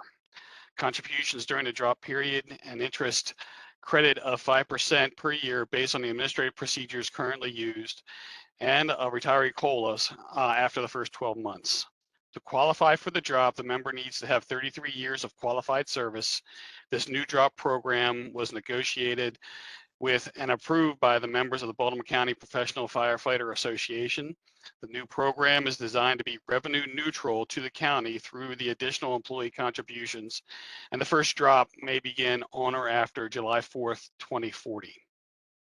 The retirement bill also establishes a retirement plan B backdrop for sworn police officers hired on or after July 1st, 2007, and requires them to contribute an additional 1.3% of back pay. The design is very similar to that of the fire department. However, to qualify for the drop, a member needs to have 28 years of qualifying service. The new drop was negotiated with and approved by the membership of the Fraternal Order of Police Lodge 4, and the new, like the fire department, the new program is designed to be revenue neutral to the county through the additional employee contribution. The first drop may begin on or after July 1st, 2035. The bill also provides an option 7 survivorship benefit to members of pay schedule 7, which is police SMC, pay schedule 5, which is the fire union, and pay schedule 8, which is the fire SMC, who have completed at least 25 years of creditable service. The new option 7 language mirrors that of the FOP Lodge 4 that was approved by the council in Council Bill 4821. Finally, or not finally, one more, 2 more actually. The bill establishes a pension plan for the judges of the Orphans Court as mandated by the Maryland Senate's Bill 432, and requires them to contribute 13.85% of base pay. The bill also provides the option for the judges to purchase time as an Orphans Court judge between January 1st, 2022 and July 1st, 2022, provided they complete the purchase within 180 days. The pension allows the judges to receive the greater of $1,200 annually, or an amount calculated at a rate of 4% of the last annual amount of compensation multiplied by the number of years of service, not to exceed 24 years. This plan also has a surviving spouse benefit of a judge who will be paid 1/2 of the pension until the surviving spouse's death or remarriage. And finally, the bill requires all new employees hired on or after July 1st, 2022 to join the retirement system. This includes the county executive, county council, part-time employees, the employees and employees in the special employment category. Employees other than sworn police and fire who have attained the age of 55 when beginning employment with the county or a county agency retain the option to waive membership, they can waive their membership to the system. if an employee had previously elected not to join our system and becomes a merit system employee and attains age 55, they also have the option to continue not to join our system. We also took this opportunity to do a little bit of cleanup to some of the language within that section of the county code. Specifically, we made changes to clarify the definition of active duty military service for Maryland National Guard members. This change clarifies that the county only accepts active duty in the Maryland Guard toward creditable service. The county allows up to 4 years of service of creditable service for military time served prior to county employment. The county also allows an employee to purchase creditable service for a military leave of absence in accordance with the USERA law. The ERS board policy is to only provide military service for active deployment and not routine monthly assignments. This language in the bill also removes language regarding a refund of military contributions that had applied to members who purchased their military time prior to 1977. From 1977 through today, the county has granted up to 4 years of prior military service at no cost to the member. The county has offered refunds to members who paid for their military service prior to 1977. This language got mixed up in the military leave of absence section of the code, where members are required to purchase their time in accordance with federal law. The amendment also clarifies that correctional officers and deputy sheriff's pension benefits applies only to those members who have reached 20 years of creditable service if hired prior to July 1st, 2007, or 25 years of creditable service if hired on or after July 1st, 2007.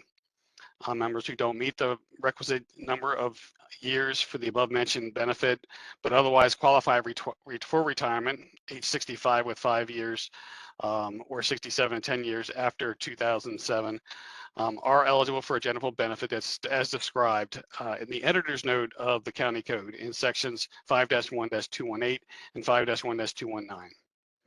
And then finally, we're correcting language on vesting for members hired on or after July 1st, 2007, from 10 years of creditable member service to 10 years of creditable service to agree with termination benefit language in section 2-1-230B2.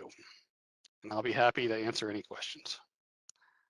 Okay, well, I can tell you, we do have some questions, and I'll just ask everybody to stand by, because I'm here to tell you I'm pretty sure we're going to have a number of amendments coming into the bill before next week.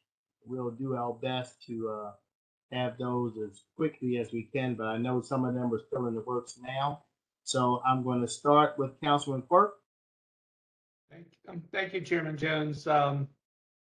Clearly a big bill, a lot of detail, a lot of moving pieces, a lot to absorb with this one for sure. I know our auditor's office has been looking at this, and we'll look at some of the amendments. First of all, I think the option 7 survivorship benefit for the different pay schedules, I think that's really good. We're doing that. I mean, the council already did it basically for FOP, as mentioned in the notes under Bill 48-21, and there's not a lot of costs associated with this one at all, but it feels really just right. And so I'm glad we could close that that gap for sure. That only affected just a very few people, but it's significant. The option 7's very significant, and really not a lot of cost. I guess my biggest question on this new drop, and I'll say philosophically that I think that the drops are really a good idea, as long as they're structured the right way. Because if our pension doesn't have a cost of living adjustment, or if our cost of living adjustments are, let's just say, infrequent, having a drop, that's totally voluntary. It's up to the retiree. Gives the retirees a fighting chance of keeping up with inflation. And as we know, inflation is pretty high, especially at the moment. And so if the overall general pension doesn't keep up with inflation, the drop at least gives Baltimore County retirees a fighting chance of having some assets that can help offset future healthcare expenses or, future inflationary effects. You take $20,000, for example, at a 3% inflation rate. Well, 24 years from now, that $20,000 still 20,000, but it feels like 10,000. So the problem with inflation is it erodes purchasing power. And so by having drop plans long term can help, future Baltimore County retirees hopefully offset some of that inflationary issue that we basically, all are facing. So saying that, I guess the big question would be, I see we're saying cost neutral for the new drops. I also see that it might increase the county's 2024 ERS contribution by about 68,000, which I know in the grand scheme of things is de minimis. I know it's very small, but I guess I just wanted to double check with the actuary on the cost to the county. No, and of course, past drops have been much different for the county as far as paying for them, or the employer's side of it. So I guess I just wanted to, just for the record, just have the actuary basically restate that this is cost neutral, whether it's 2024, 2025, 2026, 2030. Just making sure we understand the impact of the new drop. So I was just hoping to get just a little more kind of on the record from the actuary in regard to that. And before I kick it over to Craig, I'd just like to say that the goal of moving forward with the drops, it's also a way to retain employees, because a police officer can retire at 25 years. He has to stay until 28 to be eligible. Firefighters, they can retire at 30. They have to stay till 33. And we put Craig through the ringer, trying to make sure this was cost neutral. So Craig, I'll turn it over to you. Thank you, Ed. And thank you, Councilmember Quirk. The cost neutral, it's not going to be every year that it's going to be a zero cost. It can't be necessarily structured that way, because you have people, in Plan B fire and Plan B police who have a history of service, and that service is going to count toward this ultimate benefit of the number of years that they need to reach it. So, and plus you have, members who are leaving Plan A and entering Plan B. So what we did is we looked at where we expected payroll growth to go, and we created, we have a normal cost piece, which is the cost of the benefit in the year. So that part is determinable over time. We used a funding method called entry age normal, which creates a level percent of pay over the career of an employee. So that part of the overall calculation was fairly easy to do. Where it got more complicated is this past service liability piece, where we had to amortize it over a period. So what we did is we had to say, okay, where do we expect pay to be going over time? And we need to create a sufficiently long period that, the employees are going to continue to make this contribution even after Baltimore County pays off this past service piece through contributions. So we went to a 25-year period. We used a bit of a higher payroll to reflect movement from Plan A to Plan B to come up with where we believe this ultimately needs to be to cover the past liability piece. So what you see is in the short term, you're going to see some higher costs in general, not, in certain years, because we're amortizing this past service liability over a shorter period of time than what we used to determine the neutral cost basis. So for the police side, we're amortizing this past service liability over 12 years. For the fire side, we're amortizing it over 11 years, because those are the average expected working lifetimes for these groups based on the active population that was in the plan when we did the calculations. So the calculations, were done under a slightly different funding method and a different amortization method to come up with neutral. Again, so what you'll see in the short term will be deviations from that. And then ultimately what the intent was is over the long term, the long-term, future of the plan, for this to be, very close to cost neutral over time. That's very helpful. When you're saying kind of what type of I guess, delta are we talking about? And then for how many years? Like, for example, if 2024 is 68,000, doesn't seem like a lot, but does that mean 2025's 1.3 million? Or like, what type of numbers are we really looking at when we're looking at the short term versus the long term? And then I guess, how do you define long term? Is that a 30-year period that you're defining that, or a lot of assumptions that are going into these numbers? So I'm just trying to make sure I understand it. Thank you. Yes, yeah, the higher cost there, the 68,000 that you're looking at, will increase, but it'll be a gradual increase for about 11 years. So that's the amortization period that we used to fund the benefit, because we like to fund it over the current active population's working lifetime, as opposed to letting it go, beyond, we don't like to extend amortizations too far into the future and have future taxpayers paying for benefits that are accruing today. So that's why we use a shorter amortization period. So for 11 years, you will see that, an inflated amount, not significantly above 68,000, nowhere close to millions of dollars, but it would, be in that, that 68 to 100, 150,000 range. And then you're going to have a drop because that amortization goes away at that point. And that's when you'll see some cost savings. And then what the hope is that then the cost of the benefit will get a little higher as employees age and get closer to the benefit, and you'll be closer to a zero cost, ups and downs in some of the later years as you go out. So it's 11 years for fire and then 12 years for police is the period where it's supposed to be inflated before it drops down.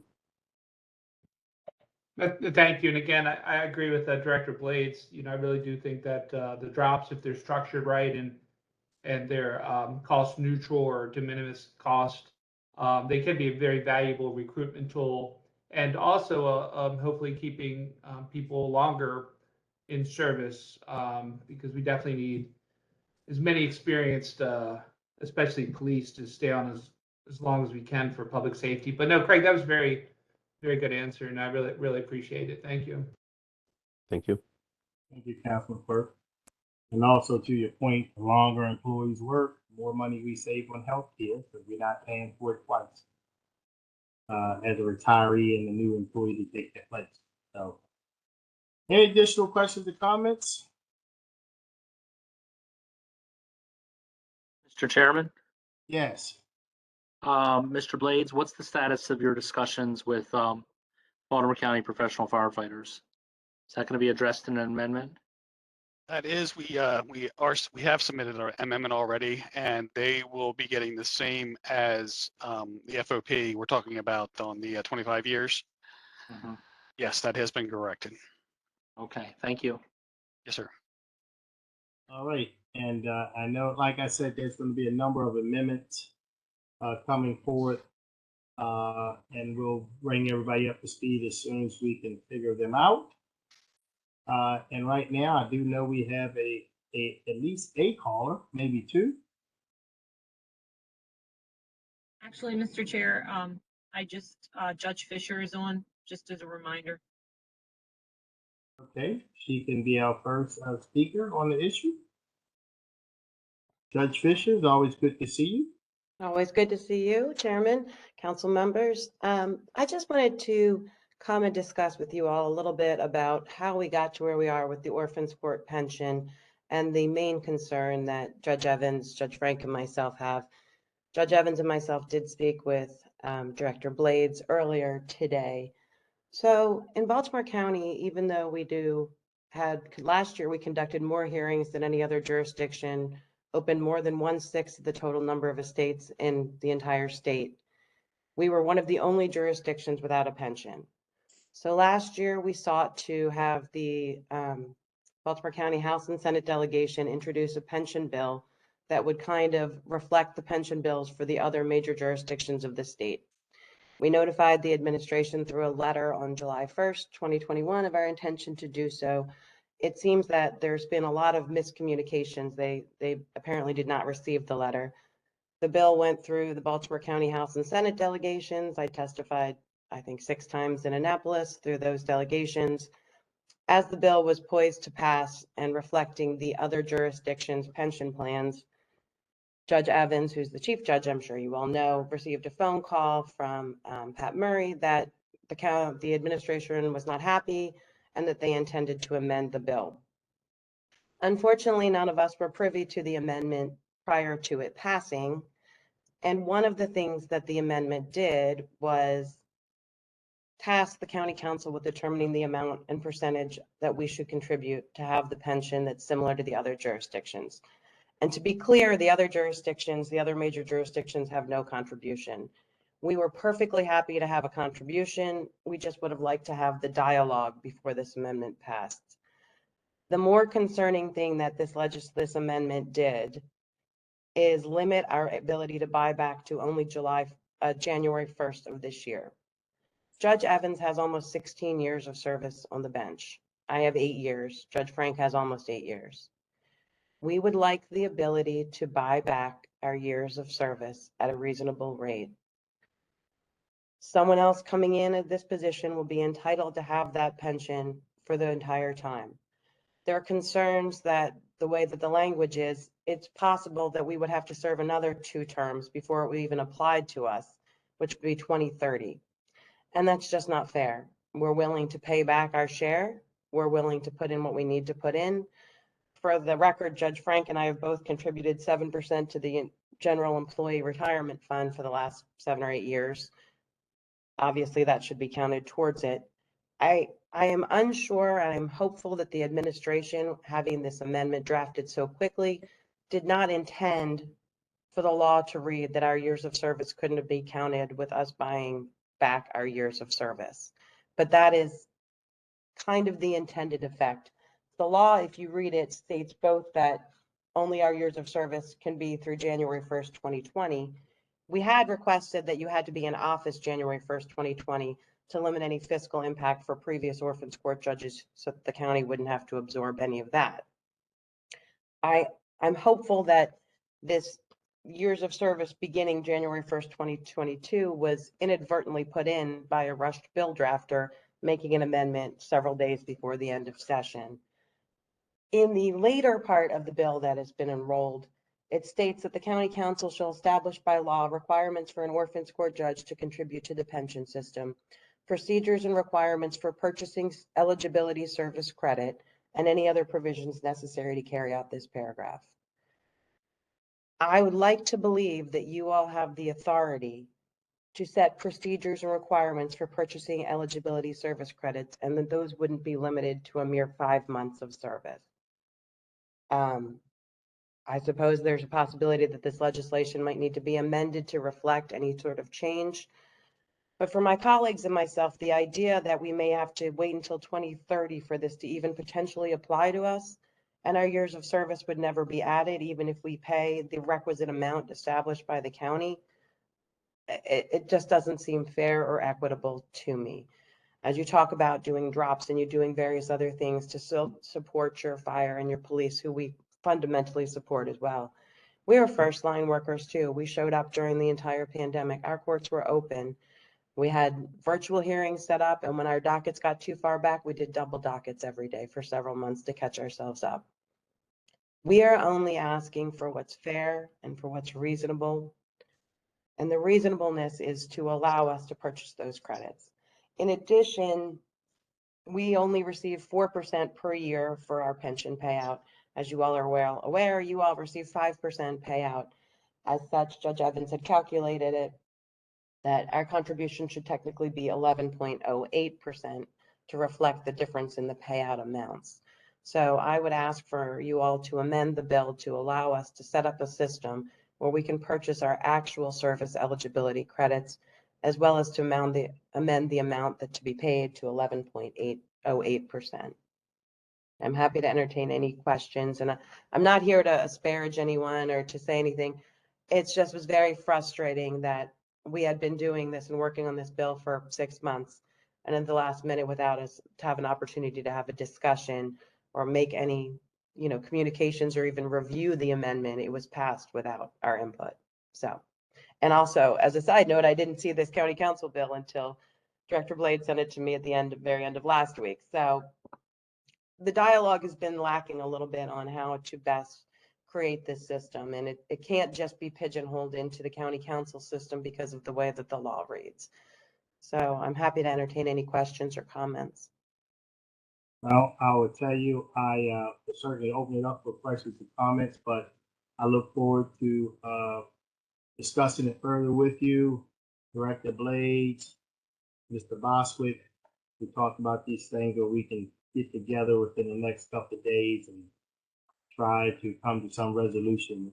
I knew that you were going to meet with Director Blades today. I was hoping that sort of would have taken us a lot further.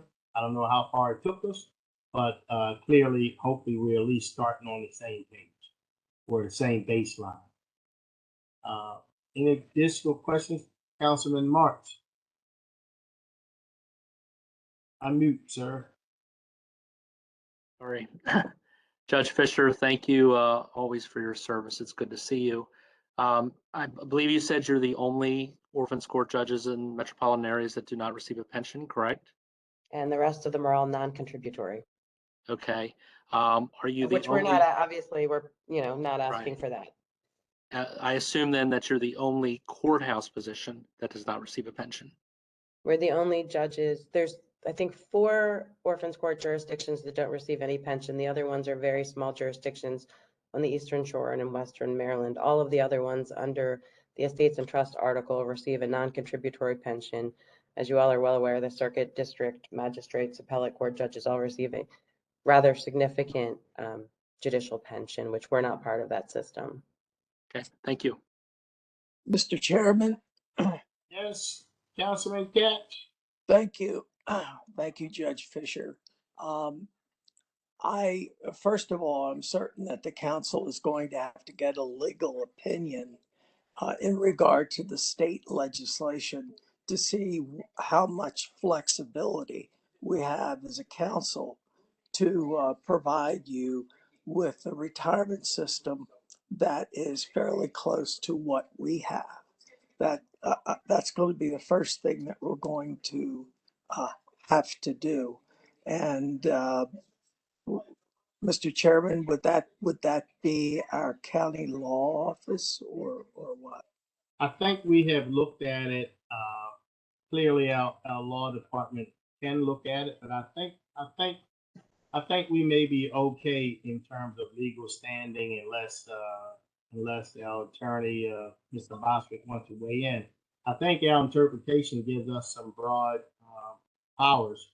Mr. Boswick, am I right? Or Well, the only thing I would say, Mr. Chairman, is as to Judge Fisher's one point, it's the state law, Senate Bill 432, that is the operative state law bill, and that bill specifies that that the pension shall be the greater of the $1,200 annually or an annual amount calculated at the rate of 4% of the last annual amount of compensation multiplied by the number of years of service beginning on or after January 1, 2022, not exceeding 24 years. So that is in state law, and we don't have the flexibility, we meaning the council, you all, the flexibility to alter that.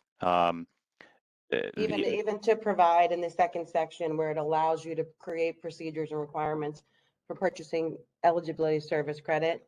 Right. Well, the council can do that, but the council cannot alter the paragraph that I just read, which is in state law, and the administration's bill takes that language verbatim from the state law. It's sort of like the PAB bill that you all had last week, where you were able to put in some things in an amendment that were consistent exactly with the state law requirements, but we could not make changes to that, and we can't do that only to that point.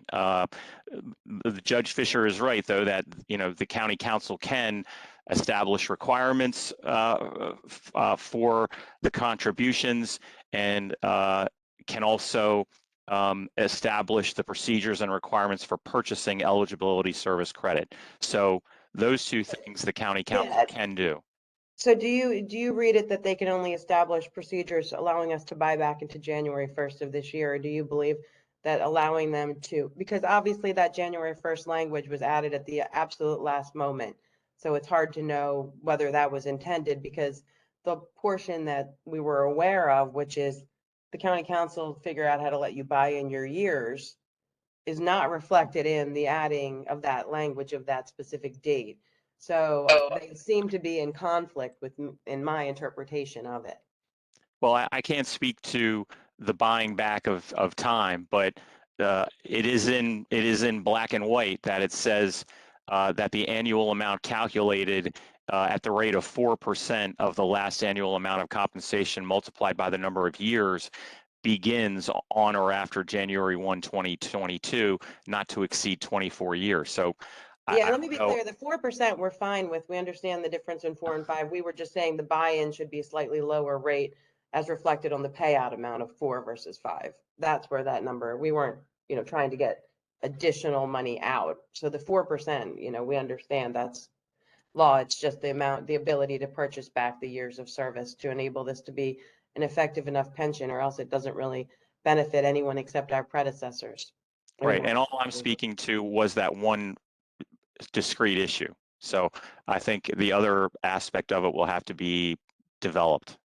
And perhaps the council Mr. can Chair. recommend a legislative change to effectuate that next year, which might make it easier for us to pass legislation in Annapolis that qualifies with the fact that that's the intent of the county.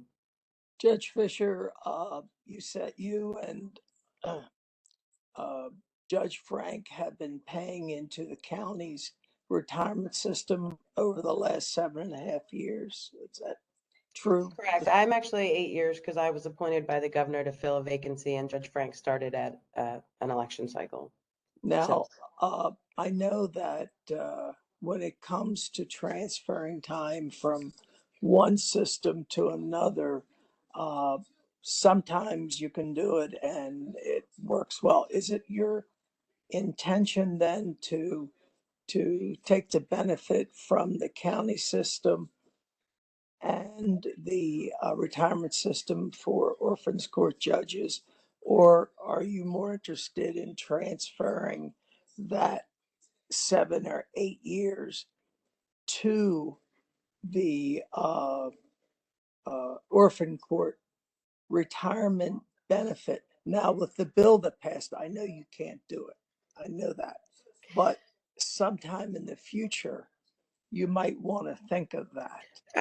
With Director Blades today, I was able to see the difference in the amount that I would receive if I was there through 2030, and it would probably be based on my current bifurcated system. It would be about $1,500 or less I would receive based on whether or not I could transfer the amount in and pay the difference from the 7% to whatever amount you determine needs to be contributed. My inclination would have it all to be paid into the orphans court system, pay the difference between the 7% and the whatever percent you all determine is fair and reasonable, and have that all be part of my years of service. Judge Evans would have to then purchase the entirety of that amount, which he'd be willing to do, or at least consider if that's an available option. With the state law that passed, would you be able to do that?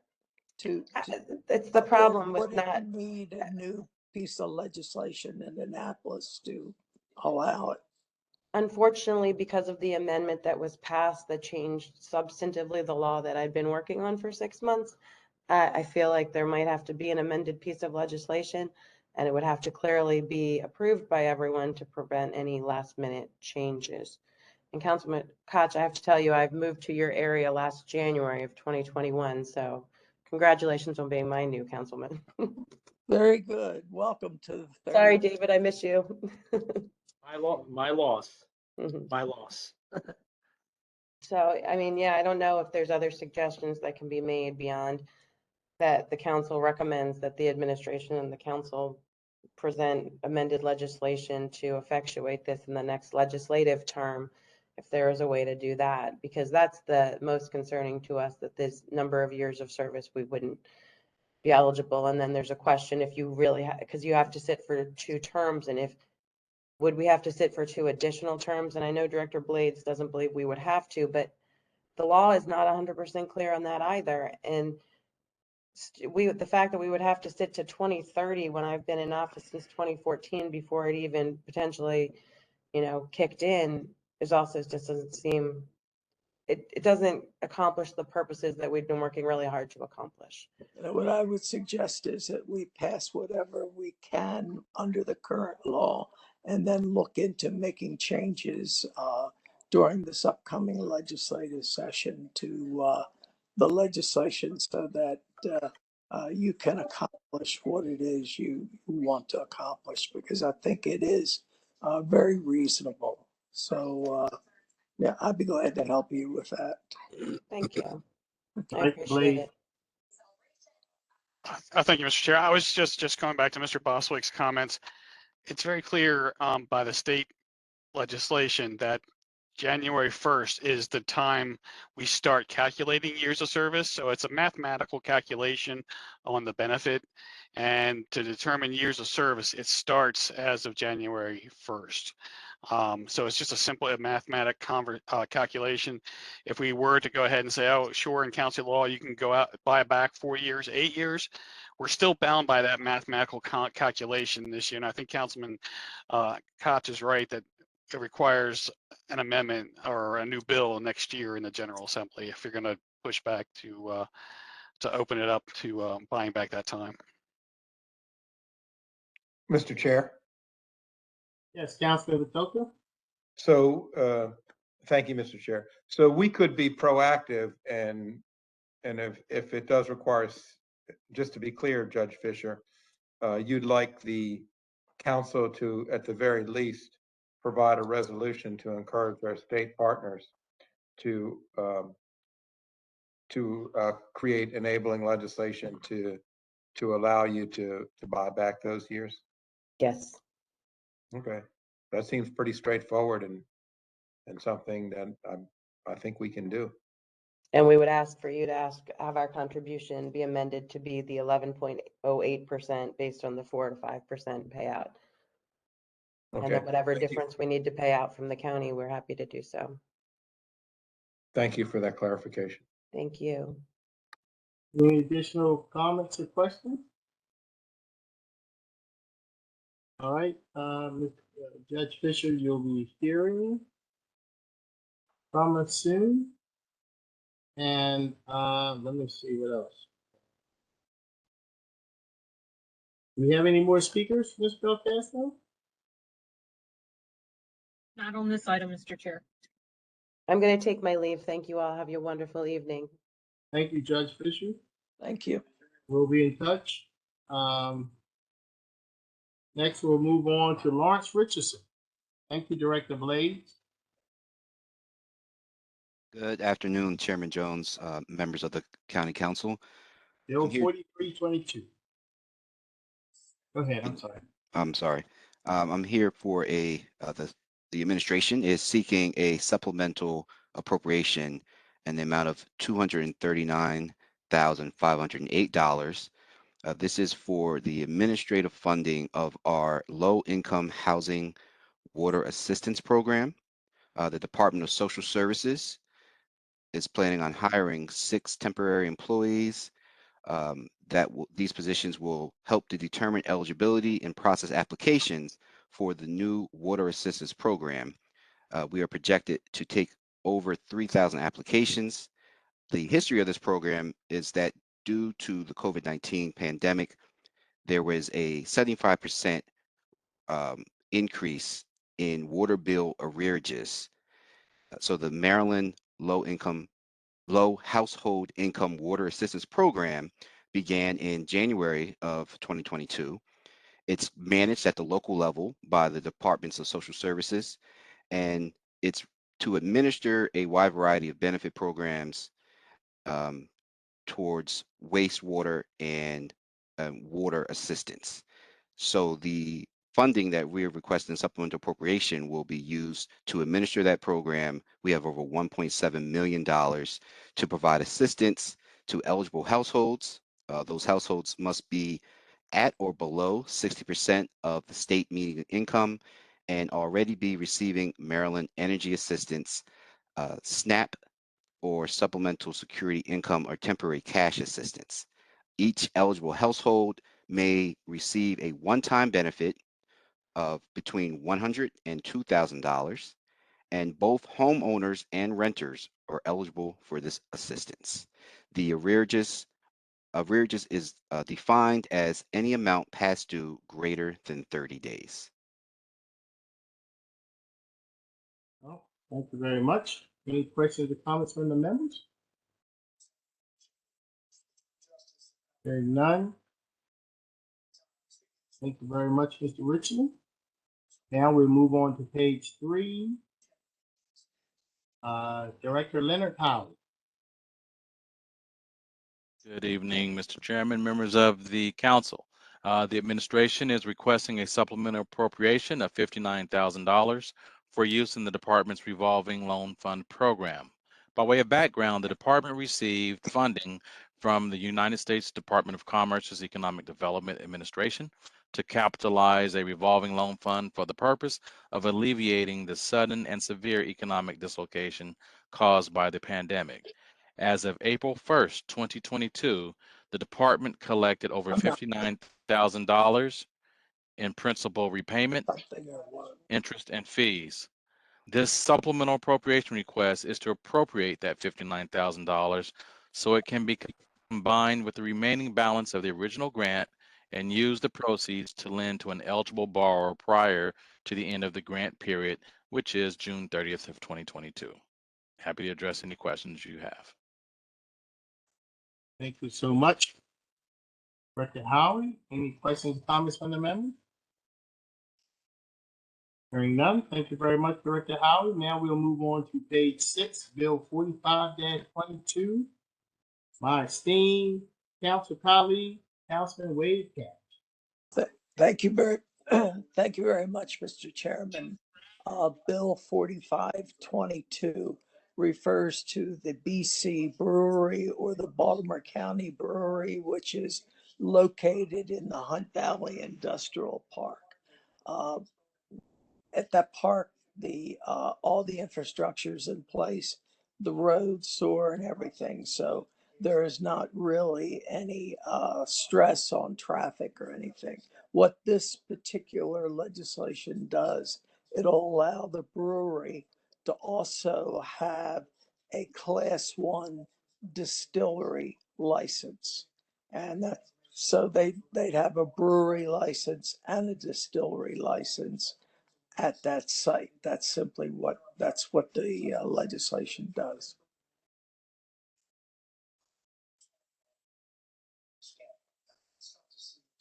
Thank you, Councilman Cash. Any questions or comments?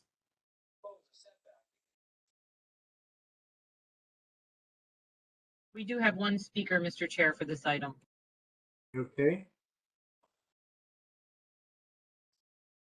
We'll go with the speaker. Sure. It's Kevin Addix. Mr. Addix? Are you there? I'm here. Okay. Thank you very much, Mr. Chair and Mr. Sponsor and members of the council. Kevin Addix with Grow and Fortify, Executive Director of the Brewers Association of Maryland and also the Maryland Distillers Guild. And this bill, as was noted, quite simply adds the ability, I'm sorry to have my camera off, quite simply adds the ability for BC Brewery to also distill.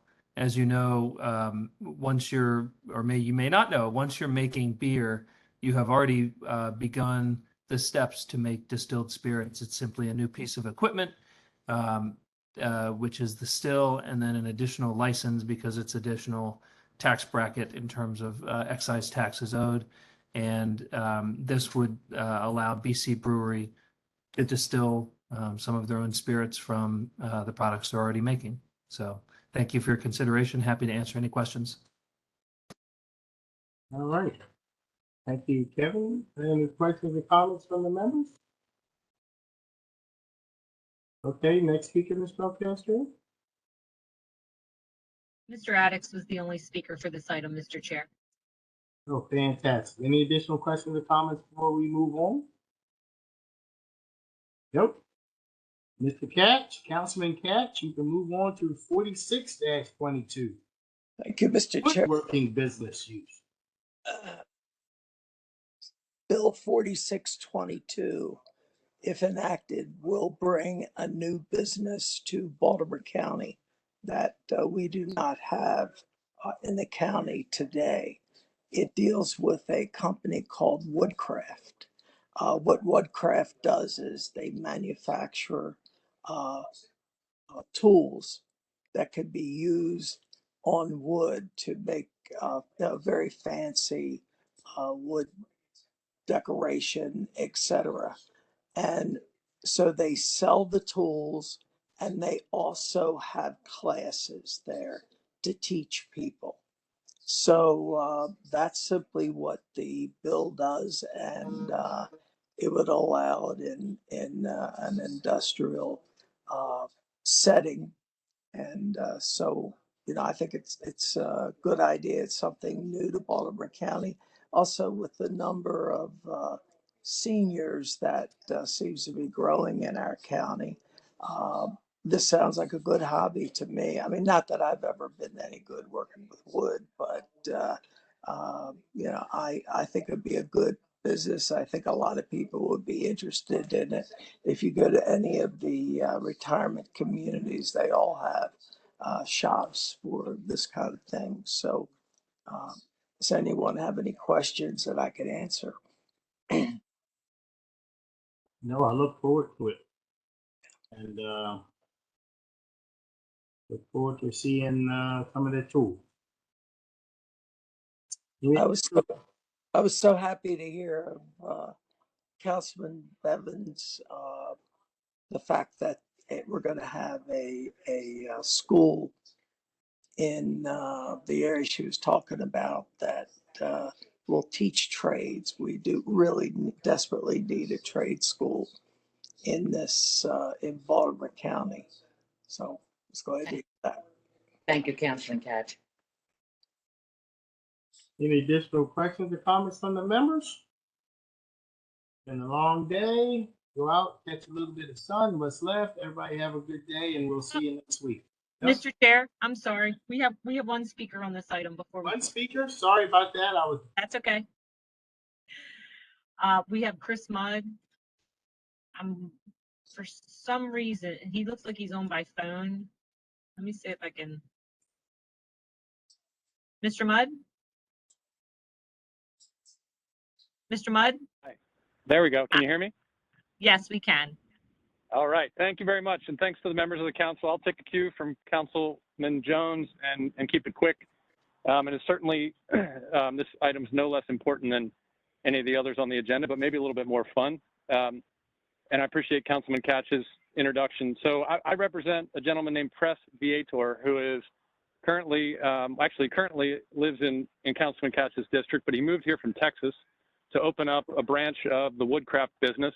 And he identified this market as a hole in the market for Woodcraft, which is nationwide. And as Councilman Catch said, Woodcraft stores and sells both at wholesale and retail specialty tools, equipment, and supplies for woodworking craftsmen, hobbyists, and enthusiasts. And it's truly specialty items. These are tools and exotic woods and things that you will not find at your local hardware store. He'll have people like furniture makers and high-end woodworkers who would be customers, as well as novices.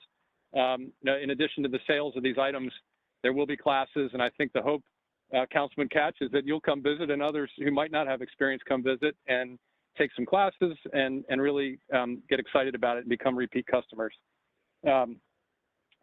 We discussed this. We discussed this issue with zoning, and we tried to fit it in any number of existing ML categories, and they just thought it was too similar to straight retail. And unfortunately, with this business model, looking in the retail zones, it doesn't generate the revenues that can sustain the rents that appear or that pop up in the retail zones in the area. So that's why we focused on these ML zones and these business park type settings, which Mr. Creator says is exactly how these uses exist in other jurisdictions throughout the country that he's seen. his use, another thing that is of importance, we think, is that this use is going to employ 10 new employees upon opening, likely 20 plus once the business gets up and running. And as I said, we approached Councilman Couch with this opportunity to support this small business owner, and he jumped right on it. We appreciate that, and we hope the rest of the council will support us as well. Thank you all very much. Absolutely. Thank you, Mr. Mudd. Any additional questions or comments? Is that it for the speakers, Chris? Yes, Mr. Chair. All right. Thank you, everyone. Have a great day, and we'll see you soon. Thank you. Thank you, Mr. Chairman.